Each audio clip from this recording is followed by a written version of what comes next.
कि हमारी छठ की महादेवी कल उनका देहांत हो गया। उसके लिए बस छठी में ऐसे ही प्रार्थना करूंगा कि उनको स्वर्ग में जगह मिले। उनसे बेहतर ना खेसारी गा सकते हैं और ना ही मुझे लगता है कि आने वाले समय में कोई गा सकता है। मैं जमीन फाड़ के आऊंगा तो खेसारी ही दिखूंगा, मैं टेम्पू से आऊंगा तो खेसारी दिखूंगा, अगर भैंस पे चढ़ के आए तो खेसारी ही दिखूंगा। तो मेरा जीवन किसी किताब से नहीं बल्कि जिंदगी की खुद ही एक किताब हूँ मैं, और मैं पढ़ के नहीं लड़के बड़ा हुआ हूँ। छठ देखिए, उस समय पड़ाका के लिए हम लोग धान सुरुक सुरुक बेचते थे। 4 रुपये किलो धान बिकता था। अब बेच के आराम से नागिन छाप पड़ाका होता था। कि आपकी सॉन्ग्स में अक्सर वल्गरिटी देखी जाती है, लेकिन अगर आप उसको अश्लीलता के तौर पे देखोगे तो हर आदमी यहाँ अश्लील है। अगर मैं अश्लील नहीं होता तो मेरे 2-2 बच्चे कैसे होते। एक मास्टर के शादी में, एक मास्टर के बेटे की शादी में हमारे गाने, अश्लील गाने बजते हैं, तो क्या वो मास्टर दोषी है कि खेसारी दोषी है? मैं बेच रहा हूं तो मैं दोषी हूं कि जो खरीद रहा है वो दोषी है? अगर वो नहीं खरीदेगा तो मेरा बेचने का कोई मतलब ही नहीं बनता। तो मतलब पिटेंगे तो इन्हीं से पिटेंगे। हाँ, सुपरस्टार से पिटना। इनके साथ फाइट होगा तो रियल होगा। चैलेंज लेकिन आगे आपके लिए और बड़ा है। बिल्कुल। अब क्या करेंगे आगे? लव कुछ बनेंगे। मेरे पैसे पे आप चल रहे हो तो खाली खेसारी कष्ट सहेंगे, कभी कभी मेहरारू को तो कष्ट सहना ही पड़ेगा। किसको नचाना चाहेंगे भोजपुरी? ये बता दीजिए। मैं तो चाहूंगा ऐश्वर्या राय आए।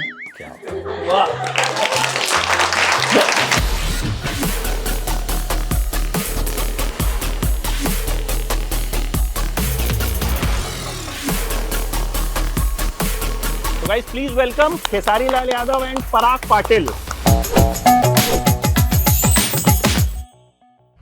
तो कभी श्री राम के कीर्तन में गाने वाले आज यहाँ पहुंच गए कि राम के किरदार में है। तो सबसे पहले तो यही बताइए, वहां से यहाँ का ट्रांजिशन। देखिए, कुछ सोच के मैंने कुछ नहीं किया जीवन में, मैं करता गया, होता गया। और करने वाले के लिए कोई आइकॉन नहीं होता। जिसको करना है उसके लिए कोई आदर्श नहीं है। उसको करना है तो करना है, और मैंने जीवन में किया है। और ये सबको सोचना चाहिए, करने के लिए किसी को आइकॉन मत बनाइए। करना है अगर आपको, तो अगर मैं कहूँ कि फलाना आदमी मेरा आइकॉन है या मैं उनको आदर्श मानता हूँ, मानिए अलग विषय है वो, बट अगर आपको करना है तो आप करिए, क्योंकि करना तो आपको है। आपका आदर्श तो आगे कर नहीं जाएगा। तो मैं करता गया, और मेरी पहली कर्म भूमि देखा जाए तो दिल्ली है। और दिल्ली से बहुत, यही नोएडा के आपका जहाँ स्टूडियो है, यहाँ पे मैंने कोरस गाया है टी सीरीज में। और 15A में मैं राजमा चावल बहुत खाया हूँ। टी सीरीज का एक गेस्ट हाउस हुआ करता था। खिलाए जाए आपको राजमा चावल? 15A के मंगवाए? वहाँ के लिए, उस समय के लिए सच पूछी तो उससे बड़ा मेरे लिए कोई भोजन था नहीं, क्योंकि वो भरपेट मिलता था, खाने को प्रॉब्लम। बट ठीक है, आज लोगों के प्यार और आशीर्वाद ने बहुत कुछ दे दिया है, तो अब पैसे हैं बट खाने के टाइम नहीं। पहले भूख बहुत लगती थी गरीबी में। मुझे लगता है कि सबसे ज़्यादा भूख गरीबी में लगती है, जब आपके पास कुछ नहीं होता। तो उस समय भूख बहुत थी तो पैसे नहीं थे। आज पैसे हैं तो टाइम नहीं है खाने की। अभी भी इनका ब्रेकफास्ट जो है वो आया था, तो उन्होंने कहा कि नहीं पहले इंटरव्यू कर लेते हैं, लेट हो जाएंगे। तो वो पड़ा है अभी, तो ठंडा खाएंगे गाड़ी में। पराग जी, ये फिल्म आपने डायरेक्ट की। अब पहले तो ये बताइए कि अगली फिल्म में खेसारी जी का विलन बनने की तैयारी कर रहे हैं अभी, जो सिर पे बांध के आए हैं? नहीं, ये बांधा मैंने इसलिए है क्योंकि ये जानते हैं कि कहीं ना कहीं नहीं, आजकल तो डायरेक्टर लोग तो एक्टिंग कर ही रहे हैं। अनुराग कश्यप जी को देखिए, वो डायरेक्टर तो बेहतर है ही है, एक्टर भी बड़े प्यारे हैं। तो पराग पाटिल जी के अंदर आप राजा राम में देखिएगा, इन्होंने सीन किया है, जो डायरेक्टर एज एन डायरेक्टर का ही काम किया हूँ। हाँ। इन विलन बनना चाहूंगा तो इन्हीं की फिल्म से बनना तो चाहूँगा। मतलब पिटेंगे तो इन्हीं से पिटेंगे। हाँ, अगर सुपरस्टार से पिटना। इनके साथ फाइट होगा तो रियल होगा मेरा। तो ये बताइए कि ट्रेलर मैंने देखा और अच्छा ट्रेलर लगा मुझे लगा कि वहां सिर्फ आपने श्री राम को सिर्फ ठूसा नहीं है, जैसा कि इन दिनों बहुत जगह हम देख रहे हैं कि राम नाम पे सबको लग रहा है कि पिक्चर निकल जाएगी, चल जाएगी। तो कहीं ना कहीं आपने कॉन्सेप्ट डेवलप करने की कोशिश की है। तो थोड़ा सा उस कॉन्सेप्ट के बारे में भी देखिए, बताइए कि एग्जैक्टली क्या है। ऑडियंस को हम लोगों ने कहीं से भी मिसगाइड नहीं किया है। जो हमारा टाइटल है राजा राम, उसको प्रॉपरली ट्रेलर हो या टीजर हो, हम लोग ने from the day one specify किया है कि ये राजा है और ये राम है। तो कहीं हम लोगों ने मिसगाइड करने की कोशिश नहीं की राम जी के नाम पे कि हम रामायण लेके आ रहे हैं। हमारी फिल्म में कमर्शियल कंटेंट है और अपने आप में एक एंटरटेनर है। आपको जब ऑफर हुई राजा राम, तो याद आया वो दौर जब आप 5 रुपए के लिए 10 रुपए के लिए आप गाया करते थे? मेरे लिए श्री ये ऑफर कृष्ण कोई भजन। नया नहीं था, बट राम का किरदार करना मेरे लिए टॉप था। रीज़न कि देखिए, जिस आस्था के साथ हम बड़े हुए हैं, जिस आस्था के साथ मुझे लगता है हिंदुस्तान का हर वो व्यक्ति है, और उस किरदार में रहना, जिन्होंने मुझे बनाया है और उनके किरदार को करना, ये मेरे लिए थोड़ा-सा बहुत बड़ा प्रॉब्लम था और मुझे मुश्किल भी था। ऐसा आसान नहीं था वो, क्योंकि एक राजा है जो फ़नी कैरेक्टर है, वो नाच भी रहा है, गा भी रहा है, सब कुछ कर रहा है। एक आदमी ऐसा है कि अब उसको राम की तरह साइलेंस और एक आदर्शवादी रहना है, तो मुझे एक साथ 2 चीज़ें प्ले करनी होती थी और तुरंत-तुरंत। अभी मैं राजा बना हूँ और मुझे 5 मिनट के अंदर कॉस्ट्यूम चेंज कर फिर से मुझे राम बनना है। तो वो मेरे लिए तुरंत-तुरंत जो होता था ना कि मैं तुरंत बॉडी लैंग्वेज को इधर से इधर चेंज करना, फिर यहाँ से यहाँ चेंज करना। सामान एक ही है लेकिन उसको 2 रूप में दिखाना है, तो टाइम तो लगता है। लेकिन मेरे लिए टाइम नहीं था, क्योंकि हमारे भोजपुरी सिनेमा की बजट भी बहुत लिमिटेड होती है और हमारे पास वक्त बहुत कम होता है। बट उसमें भी एक टेक्नीशियन, एज ए टेक्नीशियन इन्होंने सिनेमा बनाया है उसको, और एज ए टेक्नीशियन इनकी ज़्यादा से ज़्यादा फीस होगी तो 15 से 20 लाख रुपए, या बाकी भी सारे टेक्नीशियन मिलकर। उसमें समझिए कि एक ऐसी फिल्म है, 2 फिल्में ऐसी बनी है, एक राजा राम, एक गॉडफादर, गॉडफादर। जिसमें लाइट वाले का भी पैसा लगा है। तो मुझे लगा कि नहीं यार, टेक्नीशियन की फिल्म है और टेक्नीशियन के दर्द को अगर मैं ना समझूं तो फिर कोई मतलब नहीं। तो मेरे लिए राजा राम बहुत मुश्किल काम था सर, भगवान का रोल करना, जिन्होंने मुझे बनाया और मैं उनके। अब जिस बाप ने मुझे पैदा किया है, उस बाप के रोल में जब आया तब मुझे पता चला कि नहीं यार, पिता का दर्द क्या होता है। तो राम कितने कष्ट में जिए होंगे हम तो पढ़े थे, लेकिन जब उस किरदार को मैं जिया तो मुझे लगा कि नहीं, राम बनना आसान काम है नहीं। एक रजगद्दी पे बैठने वाला आदमी बन जाता है, अब बन जाता है। बन तो हम मुझे लगता है कि हाँ, हर वो व्यक्ति जो खड़ा है आज, वो महिलाएं हों जो सीता के रूप में, जो मर्द हैं वो एक राम के रूप में, तो बन तो हर आदमी आया है। अपने घर को छोड़ दिए तो हम तो बनने ही है ना। हमें तो यहाँ अपने आप को स्टैब्लिश करना होता है, हमें अपने आप को यहाँ चलाना होता है, चाहे वो जीने के लिए या किसी भी चीज़ के लिए, हर उस व्यवस्था के लिए हमें करना तो पड़ता है। तो हम बने हैं, अब यहाँ से बन के क्या जाते हैं ये हमारे ऊपर निर्भर करता है। तो मेरे लिए टॉप जॉब था और ये थे। इन्होंने जब पहली बार कहानी मुझे सुनाई तो मेरे लिए थोड़ा आसान था नहीं, बट एज ए एक्टर मुझे लगता है कि ये मेरे जीवन की सबसे श्रेष्ठ किरदार है, क्योंकि मुझे नहीं लगता कि राम से ऊपर कोई कैरेक्टर होगा इस धरती पे, और ये मेरा सौभाग्य है एज ए मुझे राम का किरदार करने का मौका मिला, और मुझे नहीं लगता कि राम से ऊपर मैं फिर कोई कैरेक्टर कर पाऊंगा। चैलेंज लेकिन आगे आपके लिए और बड़ा है। बिल्कुल। अब क्या करेंगे आगे? लव कुश बनेंगे। अच्छा, मैंने आपका जब सबसे पहले इंटरव्यू किया था, इनके ऑफिस में किया था, हमने नीचे बैठ के बातचीत की थी, 2 घंटा करीब हम बातचीत करते रहे। कैमरा का कार्ड खत्म हो गया एंड तब भी इंटरव्यू चल रहा है, ठीक है। फिर हमने मंगवाया। उस वक्त जब मैं आया आपके ऑफिस में तो बड़े सारे डायरेक्टर, प्रोड्यूसर, बड़े सारे लोग बैठे हुए थे और आप गाइड कर रहे थे उनको कि ये कहानी जो है ये ऐसे। आप वहां थे? बिल्कुल, है ना। तो मुझे याद है, आपने मुझे याद वो भी दिलाया था डिस्कशन कि राजा राम हाँ, का ही था। अच्छा, वो डिस्कशन राजा राम का ही था। जी हाँ, सोचिए जी कि हाँ। मतलब वहां पे वो डिस्कशन हो रहा था और आज हम यहाँ बैठे। तो जिस इन्वॉल्वमेंट के साथ खेसारी जी बता रहे थे, नहीं वो सीन वहां माँ वैसे, मतलब मुझे अभी भी बहुत विविडली याद है कि मतलब वो बहुत फोकस कर रहे थे कि भाई उसमें वैल्यूज होनी चाहिए, उसमें ऐसा नहीं होना चाहिए, उसमें वैसा नहीं। मैं सुन रहा था आराम से। ये डायरेक्टर्स एक्टर हैं या बीच बीच में जाग जाता है इनका कि अरे नहीं नहीं ये ऐसा करेंगे तो गड़बड़ हो जाएगा, ऐसा करते हैं? देखिए, मेरे साथ इनकी जो भी केमिस्ट्री रही है, संघर्ष के से हम लोग जुड़े एक साथ में और खेसारी जी, तो केमिस्ट्री इतना ज़्यादा मर्ज हो गई ना कि अब वो डायरेक्टर्स एक्टर्स तो बिल्कुल है ही, लेकिन अब हम लोग एक दूसरे से किसी भी बात के लिए विवाद नहीं होता कि वो क्या कहना चाहते हैं, मैं क्या समझना चाहता हूँ, और मैं क्या कहना चाहता हूँ और क्या समझाना चाहता हूँ। तो ये एक मर्जिंग बॉन्डिंग हो गई है इतनी सारी फिल्मों के बाद में। तो मैं तो कहूँगा बिल्कुल डायरेक्टर्स एक्टर्स हैं, और इनके सजेशंस बिल्कुल बहुत ही लाजवाब होते हैं, जो सिनेमा को एक नया मोड़ देते हैं, और मेरे सारे फिल्मों में कहीं ना कहीं इनके सजेशंस बहुत ही महत्वपूर्ण रहे हैं। आपको लगता है जब कभी कोई सीन है आपके हिसाब से नहीं है, मान लीजिए कोई भी रीजन हो सकता है, आपको लगता है कि ये परिवार देखेगा तो ठीक नहीं लगेगा, XYZ, या आपको लगता है टेक्निकलिटी इसमें ठीक नहीं है, ऐसा हो वैसा हो, तो आप वहाँ डायरेक्टर की सुनते हैं, अपना इनपुट देते हैं या अड़ जाते हैं कि यस जैसा मैं नहीं बोल रहा नहीं, हूँ वैसा मैं मेरे साथ जो भी चीज़ें होती है मैं पूरा डिस्कशन करके ही मैं शूट पे आता हूँ।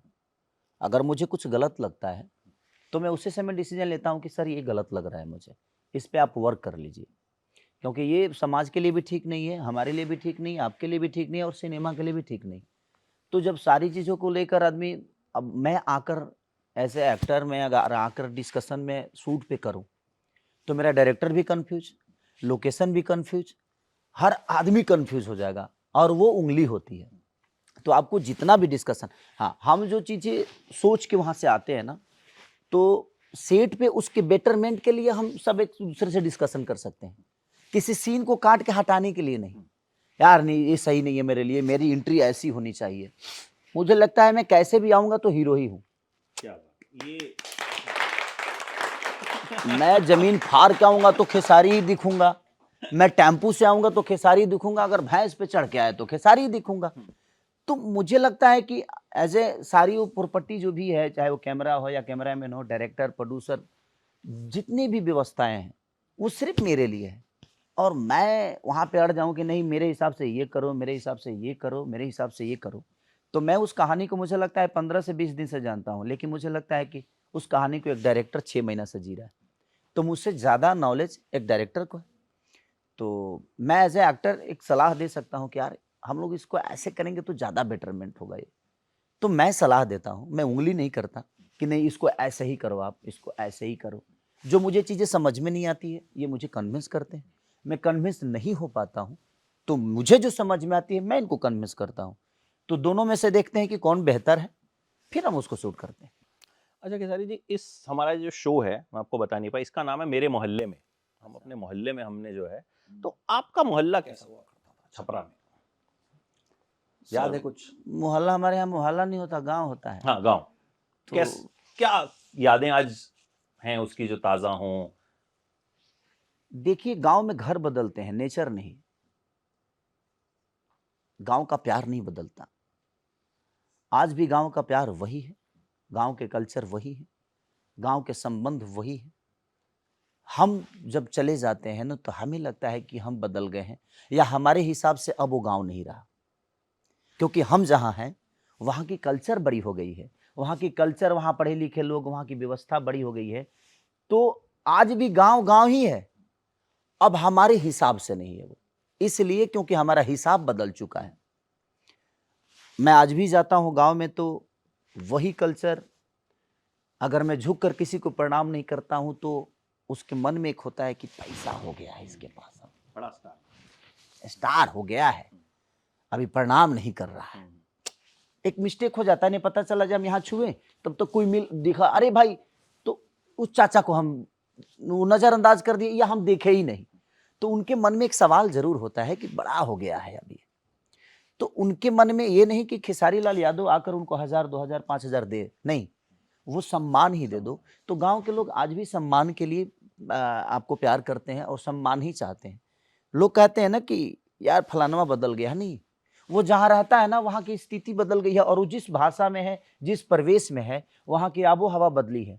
लेकिन गांव आज भी गांव ही है, गांव का प्यार आज भी है, गांव के इमोशन आज भी हैं। आज भी हमारे यहाँ रक्षाबंधन में हमारी बहनें हमारा इंतजार करती हैं, भले शहर में इंतजार करे या ना करें, बट जो बहनें भाई को प्यार करती हैं, जो भाई बहनों को प्यार करता है, वो अपने बहनों के लिए जरूर जाता है।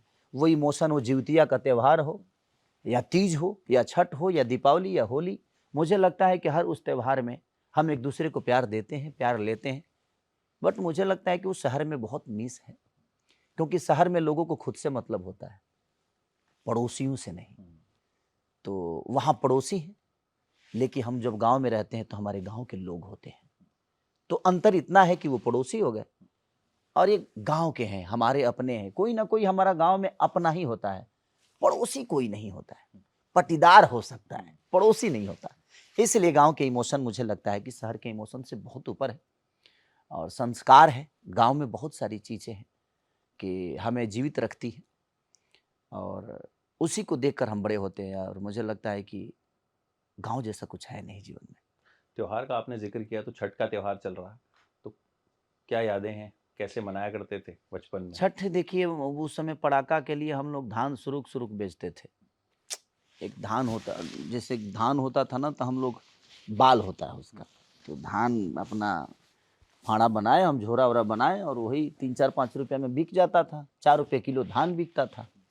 अब बेच के आराम से नागिन छाप पड़ाका होता था। हमारे लिए सबसे बड़ा बम वह है। लेकिन अब चीज़ें कहाँ, आज तो पटाखा फोड़ते हैं तो लोग कहते हैं कि खेसारी प्रदूषण फैला रहा है। क्योंकि परिवेश बदल गया है।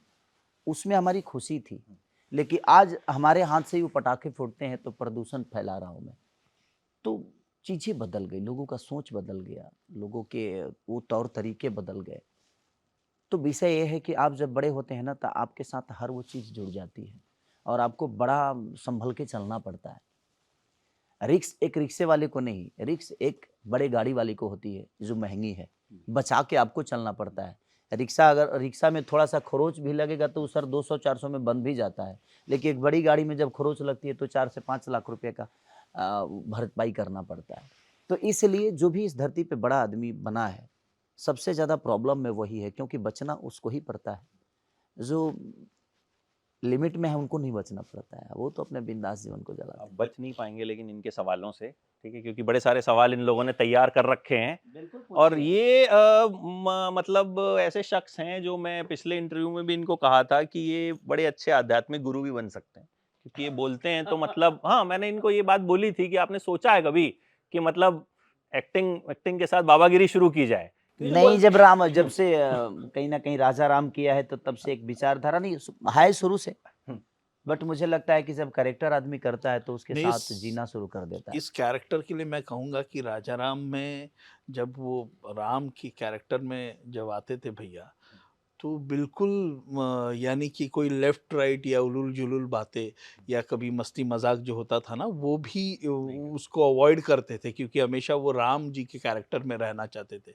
और राम, ये बात सही कह रहे हैं कि अध्यात्म कहीं ना कहीं राजा राम से जुड़ा हुआ है। फिर जिंदगी भी जो होती है बहुत कुछ सिखा देती है, क्योंकि आपकी जो लाइफ रही, देखिए, मतलब किताब बहुत पढ़ने रहा। वाले शब्दों के साथ चलते हैं, लेकिन जिंदगी पढ़ने वाले जमीन से जुड़ के चलते हैं। और मुझे लगता है कि पूरी जीवन मेरी किताब है और मुझे किसी किताब की ज़रूरत नहीं है। जीने के लिए ज़िंदगी में लोगों की ज़रूरत होती है। आपके पास 20 बीमारी हो तो ऐसे ही डॉक्टर बन जाओगे, डॉक्टर की पढ़ाई करने की ज़रूरत क्या है? तो वो बीमारी आपके पास ज़रूरी है। अगर आपके पास बीमारी होगी तो अब मेरे पास 20 बीमारी है मान के चलिए, इनको कोई बीमारी होगी तो मैं तुरंत बोल दूंगा ना, अरे यार वो दवा ले लो यार। तो ज़िंदगी में अगर आपके पास कष्ट हो ना, तो आप उससे हारिए मत, हमेशा उससे लड़ने की कोशिश करिए, क्योंकि वही कष्ट आपको बड़ा बनाएगा। एक बार शरीर में अगर कहीं हाथ टूट जाती है ना सर, तो वहाँ पे एक दर्द रहता है। जब वो ठीक होता है ना, तो फिर वहाँ चोट भी लगती है तो उसको कोई असर होता नहीं है, क्योंकि वो बर्दाश्त करने की क्षमता उसको हो गई है। तो ये बहुत ज़रूरी है ज़िंदगी में, ठोकर खाना, ज़िंदगी में तकलीफ़ें आनी। तो मेरा जीवन किसी किताब से नहीं, बल्कि ज़िंदगी की खुद ही एक किताब हूँ मैं, और मैं पढ़ के नहीं लड़ के बड़ा हुआ हूँ। इसलिए मुझे लगता है कि मेरे लिए हर वो चीज़ें बड़ा आम हो जाती है, कि अगर कोई बहुत बड़ा कष्ट भी आता है तो बड़ा तरीके से हैंडल कर लेता हूँ। हाँ, परिवार पे कुछ बातें होती है तो इमोशनल हो जाता हूँ, रीज़न कि हमें बहुत सारी जवाब देनी पड़ती है, क्योंकि मैं बड़ा हुआ तो मेरे साथ साथ मेरे परिवार भी बड़ा हुआ। तो भाई, अगर मेरे पैसे पे आप चल रहे हो तो खाली खेसारी कष्ट सहेंगे, कभी कभी मेहरारू को तो कष्ट सहना ही पड़ेगा। तो ज़िंदगी में आप जब बड़े होते हो ना, तो आपके परिवार को भी टारगेट किया जाता है, बहुत सारी चीज़ें होती है। बट ये बात मैं समझ रहा हूँ क्योंकि मैं बाहर हूँ, मेरी फैमिली इस बात को नहीं समझ रही है। मेरी फैमिली भी मुझे ही दोषी मान लेती है कि नहीं, ये गलत ही होगा, क्योंकि उनको लगता है मैं बाहर हूँ तो मुझे पता है ना कि लोगों के नेचर क्या है। हमारी फैमिली तो कभी बाहर निकली नहीं, तो उनको पता भी नहीं चलता है कि हाँ, जो बाहर हो रहा है वो कितना सही और कितना गलत है। सही और गलत मुझे पता है, बट उनको पता नहीं है। तो ठीक है, ये जीवन है, चलता रहेगा। और जीवन में जितनी कष्टें आएंगी, जब राम को गद्दी मिलनी थी, उनको बन हो गया, उसके बाद खुशी खुशी वो बन चले गए और लौटे तो मर्यादा पुरुषोत्तम श्री राम बन गए। तो मुझे लगता है कि हर आदमी कहीं ना कहीं राम से सीखना चाहिए, कृष्ण से सीखना चाहिए कि कृष्ण इतने बड़े राजा होकर भी कभी अपने राज्य में रहे नहीं, वो लोगों की सेवा में अपने जीवन को चला दिए। तो है, दुनिया के सेवा में रहिए, पूरी दुनिया आपको भगवान आज नहीं तो कल बना लेगी। चलो भाई, पहला सवाल कौन पूछने वाला है? पूछो। हेलो सर, मेरा हेलो। नाम अनुष्का है। Yes. मेरा सवाल आपसे ये है कि आप इतने सालों से भोजपुरी इंडस्ट्री में हैं। अगर आपको मौका मिले किसी बॉलीवुड एक्ट्रेस के साथ काम करने का, तो वो कौन सी एक्ट्रेस होगी? देखिए, मैं जहाँ का हूँ वहाँ का राजा हूँ, और मुझे मौका मिलेगा तो मैं भोजपुरी में कोशिश करूंगा बहन, कि वो भोजपुरी में आकर डांस करे। किसको नचाना चाहेंगे भोजपुरी में? मैं ये तो- बता दीजिए। मैं तो चाहूंगा ऐश्वर्या राय आए। क्या वाह।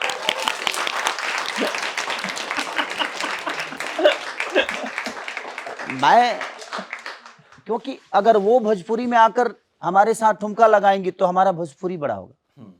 तो मैं जहाँ का हूँ, मैं कोशिश करूंगा कि हमारा भाषा बड़ा हो। हम आज एजे कलाकार, हमें कहीं मौका मिलेगा तो कलाकार की कोई भाषा नहीं होती है, कलाकार की कोई जाति नहीं, ना मजहब होता है और ना ही सरहद होती है। कलाकार तो कलाकार होता है, लेकिन कलाकार की एक, जहाँ मैं पैदा हुआ उस मिट्टी के लिए मैं बातें बोल रहा हूँ कि मैं चाहूंगा कि ऐश्वर्या राय हमारे साथ हमारे भोजपुरी गाने पे ठुमका लगाएं, और वो यहाँ आकर लगाएं तो शायद उससे ज्यादा खुशी होगी मुझे। क्या बात है। चलो अगला। हेलो सर, मेरा नाम नैना है और सर मेरा क्वेश्चन ये है कि आपकी सॉन्ग्स में अक्सर वल्गैरिटी देखी जाती है, तो इस खासियत को बनाए रखने के पीछे आपकी क्या राय है? आप मटन चिकन खाते हो? क्या सर? मटन चिकन खाते नहीं हो सर। आपके घर में? हाँ, खाते हैं घर में। खाते हैं ना? हाँ। पूजा भी करते होंगे, हाँ जी सर। तो वो राक्षस हो गए जो मटन चिकन खाते हैं? नहीं सर, नहीं ना। ऐसा तो नहीं है। जिंदगी में बहन एक चीज हमेशा ध्यान रखिएगा, मार्केट है, मार्केट में धूप अगरबत्ती भी बिकती है, वहां बहुत सारी चीजें बिकती है। एक दुकान में बहुत सारी, एक दवाई दुकान में ऐसा नहीं कि सिर्फ दवा, दर्द का दवा मिलता है, वहां एंजॉय करने का भी सामान मिलता है। अब आपके ऊपर निर्भर करता है कि आप जाते कहां हो। तो मैं एक एज ए विक्रेता, एक मार्केट में रहने वाला इंसान हूं। मैं भजन भी गाता हूं, मैं लोकगीत भी गाता हूं, मैं बहन की भी बात करता हूं, गर्लफ्रेंड की भी बात करता हूं, वाइफ की भी बात करता हूं, अपनी मां की भी बात करता हूं। तो एक इंसान के अंदर बहुत सारे गुण होते हैं। अब आप किस गुण को अपनाना चाहते हैं, उस इंसान से प्रभावित होना चाहते हैं, वो आपके ऊपर निर्भर करता है। मार्केट में बिकने वाली कोई सामान गलत नहीं है, सबकी अपनी अपनी जरूरत है। एक मास्टर के शादी में, एक मास्टर के बेटे की शादी में हमारे गाने, अश्लील गाने बजते हैं, तो क्या वो मास्टर दोषी है कि खेसारी दोषी है?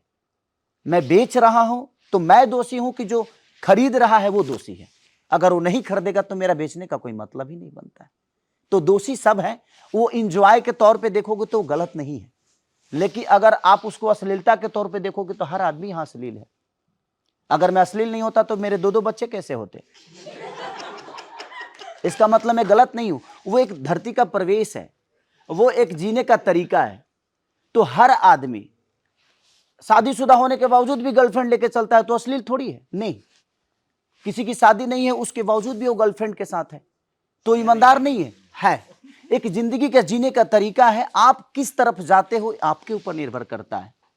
एक रास्ता सिर्फ अयोध्या नहीं जाता है, वो रास्ता वृंदावन भी जाता है, वो रास्ता लखनऊ भी जाता है। अब आप किस रास्ते को चुनते हो ये आप पे निर्भर करता है। उसके लिए वो रास्ता गलत नहीं है, आपका चुनाव गलत है। इसलिए कोशिश करिए कि अगर खेसारी लाल भजन गाता है तो मैं भजन सुनूंगा। क्या बात है। मतलब यही उनकी खासियत है कि अगर कोई और होता तो शायद इस सवाल को अवॉइड भी कर देता, बट उन्होंने बड़ी खूबसूरती से उस चीज को समझा दिया कि सब चीजें हैं। हाँ। तो इसीलिए हम आपके मुरीद हैं। चलिए, ब्लेजर वाला भाई, तुमने कोट प्रेस करवाया स्पेशली, तो सवाल तो सर, बनता मेरा नाम नैतिक है और अभी छठ पूजा आने वाली है और मुझे उम्मीद है कि आप छठ पूजा के लिए बहुत एक्साइटेड होंगे। तो मैं सिर्फ इतना जानना चाहूँगा कि आप कौन सा ऐसा भजन है जो गाना पसंद करेंगे? जो मैं देखिए, सबसे बड़ी कि हमारी छठ की महादेवी कल उनका देहांत हो गया। उसके लिए बस छठी में ऐसे ही प्रार्थना करूँगा कि उनको स्वर्ग में जगह मिले।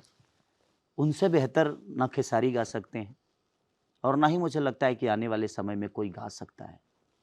श्रद्धा सिन्हा जी माननीय स्वर्गीय, वो आज भी हमारे दिल में है, वो मरी नहीं, इसलिए मैं उनको स्वर्गीय नहीं बोल सकता, क्योंकि जो दिल में ज़िंदा रहते हैं ना वो आपके लिए मरते नहीं।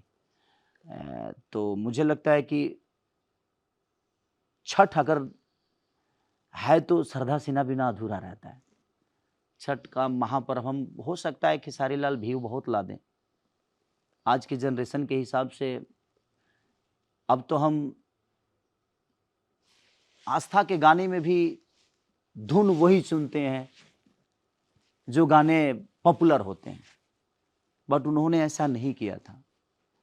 उनके गाने अगर छठ घाट पे ना बजें, उनके गाने अगर हमारे पूजा पाठ में ना बजें, तो मुझे लगता है कि वो त्यौहार अधूरा हो जाता है। हम तो कभी कभी मार्केट के हिसाब से गाते हैं, लेकिन उन्होंने कभी मार्केट को देखकर नहीं गाया, उन्होंने उस आस्था के साथ जुड़ी। और इसीलिए देखिए खरना के दिन छठी मैया ने उनको अपनाया। तो ये बहुत कम ऐसे लोगों के जीवन में होता है।